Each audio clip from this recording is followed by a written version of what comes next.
During the 1990s, I served as a federal agent, operating in Asian socialist countries under the guise of a high-paid tourist, wielding an American, French or Canadian passport for cover. On occasion, a fellow female agent would accompany me, masquerading as my wife. This tactic was employed to confound the local secret police, who typically would not suspect espionage from individuals traveling with apparent family members. I was bound by a non-disclosure agreement, NDA, at the time, which restricted me from divulging classified information. After a span of 8 to 12 years, the classified nature of my operations was declassified. Subsequently, a non-fiction writer stumbled upon some of my after-action reports and transformed them into thrilling mystery adventure or spy novels. It's important to clarify that my role was not akin to the glamorous portrayal of a James Bond-esque spy. Rather, I worked in a low-profile capacity, primarily focused on gathering intelligence related to American MIA and POW. My official job description did not classify me as a spy, but rather as an agent tasked with specific information-gathering objectives. Despite that time, I underwent specialized training in various disciplines, though not at the same level as our nation's special forces.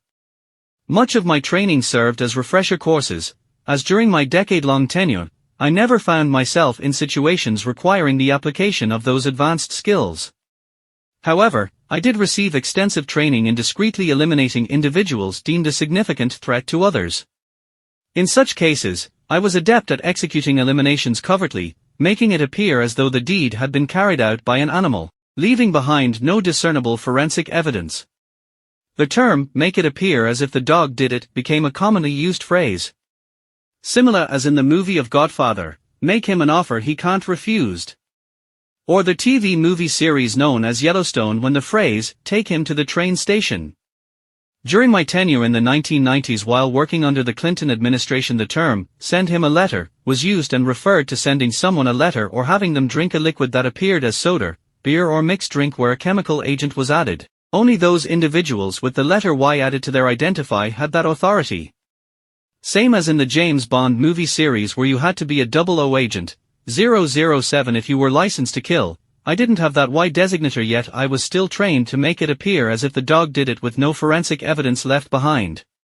The term, painting someone, was an indication that you had obtained all the information needed to find the individual again if needed. I first learned of this back when my team in January 1991, when we located Saddam Hussein voice print and we dispatched 2 F-18 Hornets that took out a building in Baghdad, missing Saddam by 3 minutes. If we were able to get a copy of your voice, then you were painted, and the next time you spoke on a cell phone we were able to locate you wherever you were in the world. You can run but you can't hide, and if you run from me you're going to be out of breath and die that way, was one of the saying in my section. This is how we find terrorist and dispatch a missile-carrying drone to set you on fire from above. All my training of that day is today dinosaur technology. Now we have an app and you drop your suspect voice print into the app, and as soon as that person begins talking on a phone there is resource available in a moment's time instead of an hour wait before you can splash that individual by conventional means. Disclaimer. To protect the anonymity of individuals in this book I have provided them with pseudonyms which were uncommon to me at that moment in time. Since the violation of some military laws does not have a statute of limitations, I've decided to protect myself from what might be controversial and unethical behavior. For that reason I will initiate my literary license to replace my character on occasions with a fictitious name. I make no apology for my actions or reactions to events that occurred during my 14-month tour in the Republic of Vietnam, or later when I served as federal agent working in Asian socialist countries gathering information while traveling as tourist. Once again I did have to sign a non-disclosure agreement, NDA. There is nothing within the massive book that would jeopardize national security. In my first war most of us were teenagers.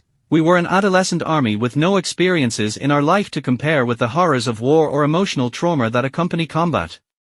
We followed by example, and most of the horrible examples were taught to us by the enemy. All the events that are written within this book are true to the best of my remembrance, and my remembrance is excellent, especially since I wrote it down in 2 or 3 bullet points.